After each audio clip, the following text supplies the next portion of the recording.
Hello everyone and welcome back to my YouTube channel.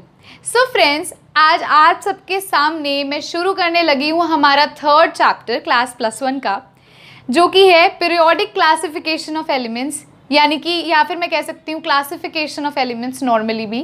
सो इस chapter को शुरू करने से पहले आपके पास एक कोड दिख रहा होगा, इस कोड को रीड कीजिए, आप एनर्जी से फिल हो जाइए, अपनी सीट बेल्ट बांध लीजिए, जैसे कि मैं हमेशा कहती हूँ, क्योंकि नया चैप्टर है, नई चीज़ें सीखने को मिलेगी, नई एनर्जी चाहिए हमें, है ना।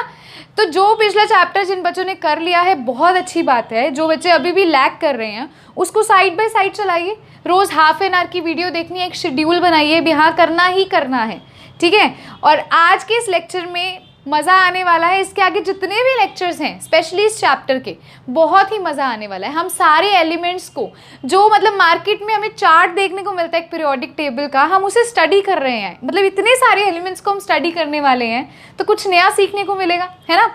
सो अब हम इस कोड को देखते हुए अब आगे बढ़ने लगे हैं हमारे टॉपिक की तरफ। सो जिन बच्चों ने चैनल को सब्सक्राइब नहीं किया है वो मेरे चैनल को सब्सक्राइब कर सकते हैं। मेरे चैनल का नाम है शौर्या ग्रोवर और उसके साथ आपको बेल आइकन देखने को मिलेगी। बेल आइकन को प्रेस करेंगे तो क्या होगा, नेक्स्ट वीडियो डल चुकी है ये नोटिफिकेशन आपकी स्क्रीन पर खुद ब खुद आ जाएगी। सो देर किस बात की है, बेल आइकन को प्रेस कीजिए। और अब हम देखते हैं हमारा जो फर्स्ट टॉपिक है, यानी कि पीरियोडिक टेबल क्या होता है। सो अब हम शुरू करते हैं हमारे चैप्टर को। जैसे कि इसका नाम ही आपको बोल रहा है पीरियोडिक क्लासिफिकेशन, यानी कि पीरियोडिक टेबल के बारे में। तो ये पीरियोडिक वर्ड और ये पीरियोडिक टेबल चीज़ क्या है स्टूडेंट्स। सबसे पहले तो आपको इसी की डेफिनेशन बताती हूँ, what is periodic table. Periodic table होता क्या है, आपने देखो घरों में क्या होता है भी, हमारे कपड़े जो हैं हमने उसके लिए एक सेपरेट अलमारी बना रखी है, राइट। सिमिलरली हमारे जो किचन के यूटेंसिल्स हैं उसके लिए हमने सेपरेट क्या बना रखा है, मतलब किचन में एक प्लेस बना रखी है जहाँ पर हमने किचन के यूटेंसिल्स रखनी है, लाइक प्लेट्स रखनी है, कप्स रखने हैं, ग्लासेस रखने हैं, है ना। तो क्या आप अपने किचन के यूटेंसिल्स अपने बेड पे रख दोगे? हाँ ठीक है, आप खाना खा रहे हो, दैट इज़ अलग चीज़, वो बहुत अलग चीज़ है। लेकिन एक टाइम के बाद जब आपने उसे असेंबल करके एक जगह पे रखना है, जैसे बुक्स को अपनी बुक शेल्व्स में रखना है, सिमिलरली जो पर्टिकुलर चीज़ है उसकी आपने एक जगह बना रखी है, किस लिए, ताकि वो एक ऑर्गेनाइज्ड वे में रह सके। उसी तरह से जितने भी एलिमेंट्स हैं, जैसे कि प्रीवियस लेक्चर में हमने कुछ अराउंड 30 एलिमेंट्स की इलेक्ट्रॉनिक कॉन्फ़िगरेशन की थी, तो मैं कह रही हूँ जितने भी एलिमेंट्स हैं उनको एक, मतलब मैं कहूँ भी वे में मुझे स्टडी करना है, तो क्या करूँगी मैं, एक एक एलिमेंट को अलग अलग स्टडी करूँगी? नहीं, मैंने क्या किया, एक ऑर्गेनाइज्ड वे देख लिया। जैसे कि किचन के यूटेंसिल्स में मैंने प्लेट्स को अलग रखा था और कप्स को अलग रखा था, सिमिलरली मैंने पीरियोडिक टेबल के अंदर जिन एलिमेंट्स की प्रॉपर्टीज़ सेम है उन्हें अलग रखा और जिनकी प्रॉपर्टीज़ डिफरेंट है उन्हें अलग असेंबल किया।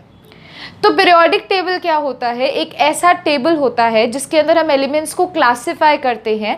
इस अकॉर्डेंस में भी जो एलिमेंट्स जिनकी सिमिलर प्रॉपर्टीज़ हैं वो एक पर्टिकुलर ग्रुप में असाइंड की जाएंगी, और जिन एलिमेंट्स की डिफरेंट प्रॉपर्टीज़ हैं उन्हें उनसे सेपरेट करके डिफरेंट ग्रुप्स में डाला जाएगा, ठीक है। तो अब आप देखिए, मैंने बोला periodic table, periodic table is a table, ये एक ऐसा टेबल है विच classifies और arranges, और क्या करता है वो एलिमेंट्स को अरेंज करता है ना, और arranges elements in such a way that elements with, मतलब वो इस तरह से उसे अरेंज करेगा भी वो elements, that elements with same properties are kept together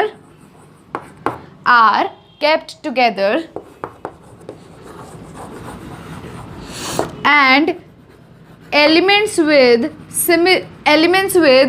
dissimilar properties, मतलब जिनकी डिफरेंट प्रॉपर्टीज होंगी, आर सेपरेटेड। तो जो सिमिलर प्रॉपर्टीज़ है उन्हें हमने एक ग्रुप में किया और जो डिसिमिलर होती है उन्हें हमने क्या किया, सेपरेट किया, है ना। तो इस डेफिनेशन को नोट कर लीजिए पीरियोडिक टेबल की।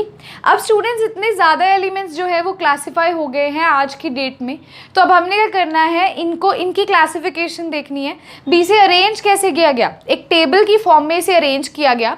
सो अब मैं क्या करने वाली हूँ, आपको कुछ रूल्स बताने लगी हूँ भी हिस्ट्री क्या थी। कई साइंटिस्ट आए, बहुत सारे साइंटिस्ट आए, एक एक करके साइंटिस्ट ने अपनी क्लासिफिकेशन दी भी हाँ एलिमेंट्स इस तरह से अरेंज करो। ये तो वो दिमाग में रखते थे भी सिमिलर को साथ में रखना है, डिसिमिलर को अलग करना है, लेकिन उन्होंने जैसे जैसे ऑब्जर्व किया उन्होंने अपनी अपनी थ्योरीज देनी शुरू कर दी, है ना। तो सबसे पहले जो हम हिस्ट्री मतलब पढ़ने वाले हैं, अब आपके सामने आ रही है हिस्ट्री क्या है क्लासिफिकेशन की। सबसे पहले हिस्ट्री हम पढ़ने वाले हैं डोबर्नियर्स ट्रेड के बारे में। सो डोबर्नियर्स ट्रेड क्या बताता है, डोबर्नियर्स ट्रेड ये बताता है भी इसने एलिमेंट्स की ग्रुपिंग किस वे में की, इसने एलिमेंट्स को इस वे में ग्रुप किया, दी इन अ पैक ऑफ 3 मैं कहूँ 3 के ग्रुप्स में इसने पेयर किया। जैसे मान लो मैं बोलती हूँ ए है, बी है और सी है, तो इसने क्या किया 3 के पैक में इसे ग्रुप में अरेंज किया गया और इसने ये बोला भी जो मिडिल एलिमेंट होगा उसका एटॉमिक मास हम कैलकुलेट कर सकते हैं। कैसे कैलकुलेट कर सकते हैं, मिडिल वाले का एटॉमिक मास कैलकुलेट किया जा सकता है फर्स्ट और सेकंड के एवरेज एटॉमिक मासेस से। सो इसने अपनी थ्योरी दी, इसने बोला डॉबर्नियर्स ट्रेड, जैसे कि वर्ड है ट्रेड का मतलब ही स्टूडेंट्स ये होता है भी 3, अ ग्रुप ऑफ 3।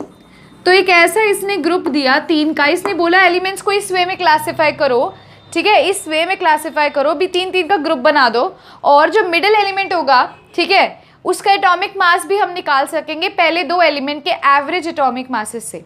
सो अब डेफिनेशन को नोट कीजिए, क्या डेफिनेशन इसने बोली भी ही classified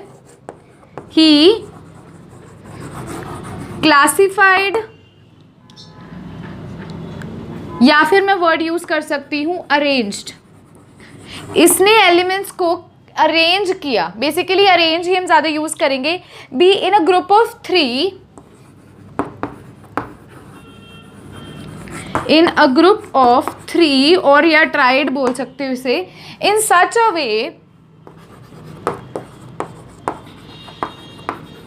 that atomic mass of middle element,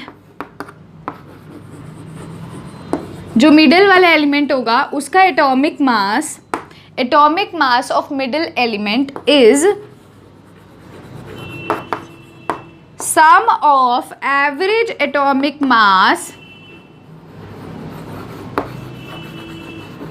of the terminal ones। Terminal मतलब जो उसके साइडों पे हैं उनके, ठीक है।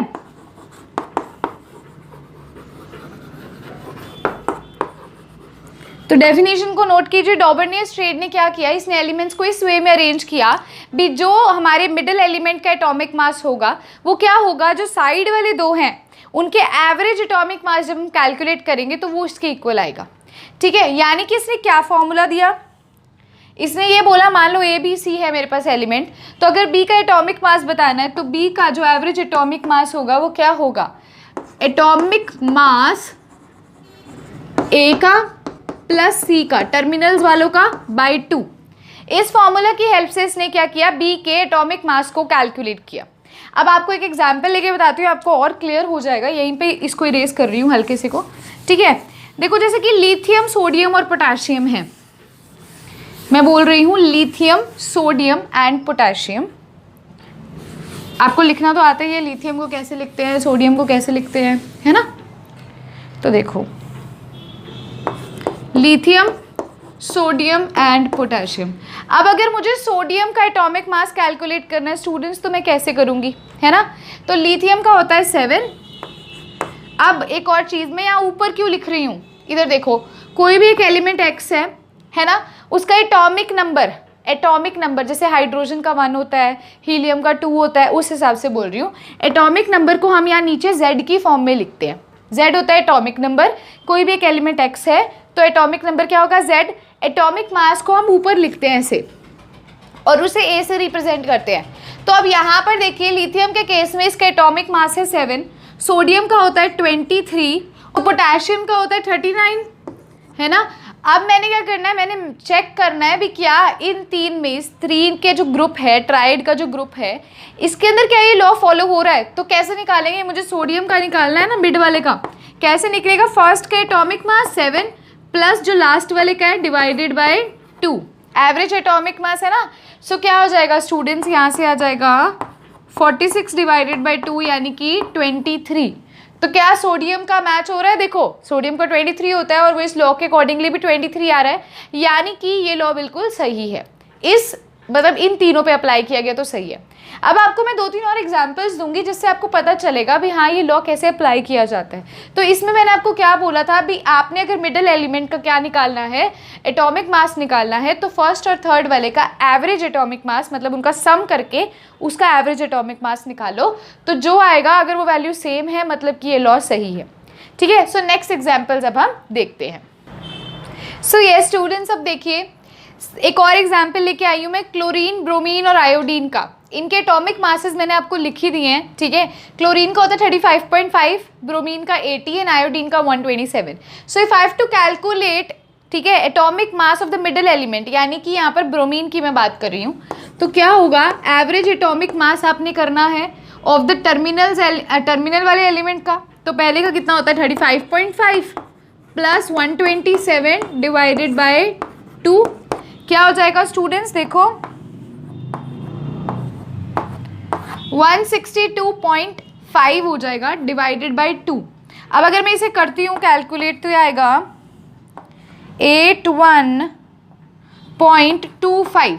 अब आप कहोगे मैम वो तो 80 है, ये 81.25 है। स्टूडेंट्स अप्रॉक्स हम कर सकते हैं, कोई उसमें प्रॉब्लम नहीं है, मतलब अप्रॉक्स वैल्यू आएगी तो भी वो लॉ माना जाएगा भी हाँ आसपास की वैल्यू है। ठीक है, तो ब्रोमीन का आप देख सकते हो हमने कैलकुलेट जो किया वो 81.25 था और बेसिकली कितना है 80 है, तो मतलब लॉ फॉलो हो रहा है, मतलब कि मिडिल एलिमेंट का जो है, ठीक है, मतलब इस तरह से उसने क्या किया, ग्रुप्स बनाता गया। ठीक है, और अरेंज करता गया एलिमेंट्स को इन तीन के ग्रुप्स के अंदर। अब देखो एक और है कैल्शियम, स्ट्रोंशियम और बेरियम। अब इस केस में कैसे होगा, अब हमें निकालना है इसका मिडिल वाले का क्या होगा, फर्स्ट वाले का और थर्ड वाले का डिवाइडेड बाय 2, यानी कि 177 डिवाइडेड बाय 2 यानी कि क्या हो जाएगा 88.5, यानी कि अप्रॉक्स वैल्यू आ जाएगी। सो इस तरह से क्या कर सकते हैं हम, कैलकुलेट कर सकते हैं। अब आप कहोगे ये तो बहुत अच्छा तरीका है, अगर ये सबसे पहला तरीका है, फर्स्ट अटेम्प्ट है क्लासिफिकेशन का, फिर मैम ये तो अप्रूव हो गया।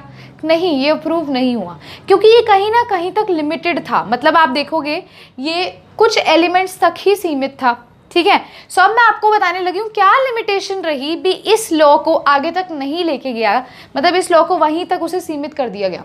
सो अब हम देखने लगे हैं लिमिटेशंस ऑफ डॉबर्नियर-स्ट्रेट। सो ये स्टूडेंट्स अब आते हैं इसके ड्रॉबैक्स क्या थे, या मैं कहूँ लिमिटेशन क्या रह गई। तो सबसे पहला ड्रॉबैक या लिमिटेशन जो रह गई भी इसको मतलब आगे नहीं लेके जाया गया, ये था भी ये सिर्फ लिमिटेड ट्रेड्स के लिए माना गया, मतलब कुछ ही ट्रेड्स हम इससे बना सके, तीन के जो ग्रुप्स है वो हम कुछ ही बना सके। ठीक है, सेकेंड ये है all the non elements could not be fixed in triads. जितने भी नॉन एलिमेंट्स हैं, मतलब हम कुछ बना पाए, कुछ ऐसे हैं जो हमें पता भी थे भी ये एलिमेंट्स एग्जिस्ट करते हैं लेकिन वो ट्रेड में फिक्स नहीं हो सके। ठीक है, so all the non elements जो हम जानते हैं could not be fixed in triads. ठीक है, उसके बाद देखिए थर्ड क्या है, in the same group, same group में जैसे मैंने बोला था ना अभी आपको भी ग्रुप्स इसने बनाए, तो सेम ग्रुप के अंदर वो कहता है ये लॉ ऑफ ओबे नहीं होता। देखो कैसे, अब ग्रुप है फ्लोरीन, क्लोरीन, ब्रोमीन, आयोडीन, है ना। ठीक है, तो इसके अंदर वो कहता है जब फ्लोरीन, क्लोरीन और ब्रोमीन का एक ट्रेड अगर हम देखें तो इसमें अगर मैं क्लोरीन का निकालना चाहूँ एटॉमिक वेट क्या आएगा 19 प्लस उसके टर्मिनल्स को ऐड करेंगे ना, टर्मिनल वालों के एटॉमिक मासेस को, तो 19 प्लस 80/2 यानी कि 99/2, यानी कि क्या हुआ स्टूडेंट्स, ये हुआ 49.5। 35.5 और 49.5 में ज़मीन आसमान का फ़र्क है, तो इसको तो मैं अप्रॉक्स भी नहीं बोल सकती। तो वो कहता है भी यहाँ पर तो वैल्यू मिलती नहीं है इन ग्रुप्स के अंदर, लेकिन अभी मैंने एग्जांपल करवाया था जिसमें क्लोरीन, ब्रोमीन और आयोडीन की वैल्यूज़ के अंदर ब्रोमीन की तो एग्जैक्ट मतलब ऑलमोस्ट सेम वैल्यू आ रही थी, अप्रॉक्स आ रही थी। तो वो कहता है सेम ग्रुप के अंदर जैसे फ्लोरीन, क्लोरीन, ब्रोमीन, आयोडीन के अंदर पहले इनकी तो बनती नहीं, इनका ट्रेड बन जाता है, तो ये तो कोई तरीका नहीं हो ना, सारे एलिमेंट्स के ट्रेड बनने ज़रूरी हैं, तो वो तो नहीं बन रहे, मतलब कि ये क्या हुआ, ये लॉ डिसओबे किया गया, ये फॉलो नहीं किया गया। सो ये तो आपके बारे में था, डॉबरनेस ट्रेड के बारे में था। अब जो नेक्स्ट लॉ आता है वो आता है Newland law of octaves. Newland law of octaves, ये वाला लॉ मेरा बड़ा फेवरेट है। आप लोग तो अभी पढ़ोगे सारे थ्योरीज वाले, मतलब जितने भी लॉज हैं सबको स्टडी करोगे। सो ये थोड़ा सा थ्योरेटिकल पोर्शन है। इसके बाद ना हम जैसे पीरियोडिक टेबल को पढ़ेंगे तो मैं आपको शॉर्ट ट्रिक्स बताऊंगी भी कैसे याद करने हैं। जो पीरियोडिक टेबल आपने देखा होगा भी, कई बच्चों ने, जो स्पेशली साइंस स्टूडेंट्स ने क्या होता है अपने घरों में चिपका रखा होता है, वो सारे का सारा टेबल हम याद करेंगे और बहुत ही इंटरेस्टिंग वे में याद करेंगे। मतलब ऐसे चुटकी भर में हम सुना सकते हैं भी ये एलिमेंट यहाँ प्रेजेंट है, ये एलिमेंट यहाँ प्रेजेंट है, ठीक है। तो उससे पहले बस ये हल्का सा थ्योरी का, क्योंकि हिस्ट्री है भी, हाँ कहाँ से वो पीरियोडिक टेबल बना। पहले कुछ अटेम्प्ट्स हुए, वो फेल हुए और फिर वो वाला बना, है ना। तो अब जो है ये बहुत मुझे अच्छा लगता है, न्यूलैंड लॉ ऑफ ऑक्टेव, क्योंकि मैं म्यूज़िक की बहुत बड़ी फ़ैन हूँ। सिमिलरली ये लॉ भी यही कहता है भी, जैसे म्यूज़िक में आपने देखा होगा ना, सा रे गा मा पा धा नी सा, कहोगे मैम ये तो केमिस्ट्री का लेक्चर था, आप तो सारे गा मा पा बोलने लग गए। हाँ जी, तो उसी से हम इसे समझेंगे। देखो जैसे कि म्यूज़िक में होता है सा रे गा मा पा धा नी सा फिर से रिपीट हो रहा है, मतलब फर्स्ट वाला जो है वो फिर से 8 सरगम फिर से रिपीट हो रही है। कैसे देखो, लिख लो चाहे इसे, सा रे, ठीक है। मैं दोनों में लिख रही हूँ, हिंदी इंग्लिश। अगर कोई गलती हो जाए स्पेलिंग में तो उसे प्लीज़ वो करना भी, हाँ कोई नहीं, हमने समझना है। सा रे गा मा पा धा नी और सा। अब मैं इस सा को यहाँ नहीं लिखती, क्योंकि देखो सा रे गा मा पा धा नी, सा नीचे फिर से लिख रही हूँ क्योंकि ये रिपीट हो रहा है। तो यहाँ पर क्या देखो, ये first, second, third, fourth, fifth, six, seventh और ये 8th, यानी कि जो फर्स्ट, अब आप केमिस्ट्री की टर्म्स में समझोगे इसे, जो फर्स्ट एलिमेंट है उसकी प्रॉपर्टीज मैच करती हैं 8th एलिमेंट से। हमने इसे म्यूजिक, मतलब लॉ ऑफ ऑक्टेव्स का मतलब यही है कि म्यूजिक की फॉर्म में इसे देखा गया। सो न्यूलैंड साइंटिस्ट ने क्या बोला भी, जो फर्स्ट एलिमेंट है, मैं अभी आपको लिखाऊंगी, एक टेबल बना के दिखाऊंगी, सिमिलरली इसी वे में लिखेंगे हम। जैसे ये ना सा रे गा मा पा धा नी सा, ठीक है, सा 2 बार ही आ रहा है, मतलब सा रिपीट हो रहा है, तो वो कहता है फर्स्ट एलिमेंट की प्रॉपर्टी जो है वो 8th एलिमेंट से मिलती है। फिर फर्दर आप इसे ऐसे ऐसे लिखते जाओगे, फिर 8th के बाद जो आएगा उसकी भी प्रॉपर्टी मिलेगी। वो ये कहता है भी every first element repeats it's property at the 8th element, या फिर after the 7th element, 7th element के बाद जो 8th एलिमेंट आता है उस पर, ठीक है। सो अब मैं आपको टेबल बना के दिखाती हूँ न्यूलैंड लॉ ऑफ ऑक्टेव का, जो इसने सारे गामा पाधा नीसा की हेल्प से बनाया था, ठीक है। सो स्टूडेंट्स, न्यूलैंड ने कैसे इसे अरेंज किया, देखिए उस टाइम पर जो नॉन एलिमेंट्स थे जो डिस्कवर हो चुके थे, उन्होंने उसको इस वे में अरेंज किया। जैसे इसको बोला 1 है ये एलिमेंट, ये 2nd है, ये 3rd है, ये 4th है, 5th है, 6th है, 7th है, और ये 8th, 9th, 10th, 11th, 12th, 13th, 14th। ये मैं एलिमेंट के ऊपर नहीं लिख रही, कहीं आप सोचो मास नंबर की जगह नहीं, मैं जस्ट आपको अरेंज करके बता रही हूँ, ठीक है। 15th और 16th। तो उस टाइम पर जो नॉन एलिमेंट्स थे, उस टाइम पर जैसे ये फर्स्ट एलिमेंट उसको पता था तो उसने उसको ये बोल दिया, तो ये बोलता था, न्यूलैंड लॉ ऑफ ऑक्टेव कहता था जो फर्स्ट एलिमेंट है उसकी प्रॉपर्टी रिपीट होती है 8th एलिमेंट में, और फिर फर्दर उसकी प्रॉपर्टी रिपीट होती है, ठीक है ना। तो अगर आपसे मैं पूछूं बेरिलियम की प्रॉपर्टी कब रिपीट होएगी, इसके 8th एलिमेंट पे आके, यानी कि अगर मान लो इसको मैंने बताया ना, इसकी प्रॉपर्टी किससे मैच होती है, 1 2 3 4 5 6 7, है ना। तो आप इस हिसाब से इसे देखोगे। जैसे अब आप ये देखो, लिथियम की बतानी है तो 1 2 3 4 5 6 और 7th, यानी कि 8th एलिमेंट हुआ ना स्टार्टिंग, इसको काउंट करके चलें अगर हम, तो 8th एलिमेंट हुआ, है ना। सिमिलरली बेरिलियम का केस का अगर हम काउंट करके चले तो मैग्नीशियम से रिपीट होंगी। तो उसने इस वे में बोला be every first element repeats it's property at the 8th element, ठीक है। सो इसको चाहे तो आप ड्रॉ कर लीजिए ताकि आपको इजीली याद रहे यहाँ, या फिर आप क्या कर सकते हो, सारे गामा पाधा नीसा भी इसके ऊपर लिख के इसे लिख सकते हो, ठीक है। सो अब मैं आपको बताने लगी हूँ भाई इसका क्या ड्रॉबैक रहा भी, ये तो कुछ एलिमेंट्स का मैंने आपको लिखा दिया, अभी कैल्शियम तक का बता दिया। कुछ ना कुछ ड्रॉबैक तो रहा होगा, वरना आज ये पीरियोडिक टेबल हम स्टडी करते, लेकिन हम पढ़ रहे हैं वो बड़े वाला पीरियोडिक टेबल। क्या फ़र्क है? सो अब हम देखने लगे हैं ड्रॉबैक, ठीक है, किसका? Newland law of octave. So yes students, अब आती है डेफिनेशन। देखिए मैंने आपको पहले डेफिनेशन लिखवा रही हूँ, फिर लिमिटेशन बताती हूँ। सो आप इसे कॉपीज में लिख सकते हैं। If elements are arranged in increasing order of atomic mass, अगर हम उसे एटॉमिक मास के इंक्रीजिंग ऑर्डर में अरेंज करते हैं, then every eighth element has properties similar to first element. मैंने इंक्रीजिंग एटॉमिक मासेस की फॉर्म में किया था, टेंशन नहीं लेनी। अब आप कहोगे ये क्या नई चीज़ है, तो मतलब जिसका एटॉमिक मास कम है उसको पहले, फिर उससे ज़्यादा, फिर उससे ज़्यादा, फिर उससे ज़्यादा, ऐसे अरेंज किया। तो जो फर्स्ट एलिमेंट है उसकी प्रॉपर्टी एट्थ एलिमेंट की प्रॉपर्टी से मैच करती है, यानी कि रिपीटेशन होती है ऑफ प्रॉपर्टीज़, है ना। सो वीडियो को पॉज करना है, डेफिनेशन को नोट करना है स्टूडेंट्स। अब देखो लिमिटेशन क्या है। लिमिटेशन ये है, it is not applicable after calcium. हम सिर्फ कैल्शियम तक ही बता सकते हैं, इस लॉ को एक्सप्लेन कर सकते हैं, उसके बाद ये एप्लीकेबल ही नहीं होता, ये लागू ही नहीं होता। नेक्स्ट लिमिटेशन क्या आ जाती है? Noble gases were not discover at that time. Noble gases discover ही नहीं हुई थी उस टाइम तक। नोबल गैसेज डिस्कवर नहीं हुई तो फिर उसकी तो कोई पोजीशन ही नहीं आई, मतलब हमने कोई पोजीशन खाली तो नहीं छोड़ी ना भी यहाँ पर कुछ एलिमेंट्स आएंगे, नहीं। तो ये एक लिमिटेशन रह गई भी, ये कुछ एलिमेंट्स तक ही सीमित था, कैल्शियम तक ही सीमित था। उसके बाद एक और लिमिटेशन थी भी, एप्लीकेबल था सिर्फ लाइटर एलिमेंट्स के लिए। हैवियर एलिमेंट्स कोई इसने जस्टिफाई नहीं किया अपने लॉ में, सिर्फ लाइटर एलिमेंट्स के लिए एप्लीकेबल था। सो स्टूडेंट्स वीडियो को पॉज करना है, इसे नोट करना है। ये जो था ये था हमारा थर्ड लॉ, ठीक है।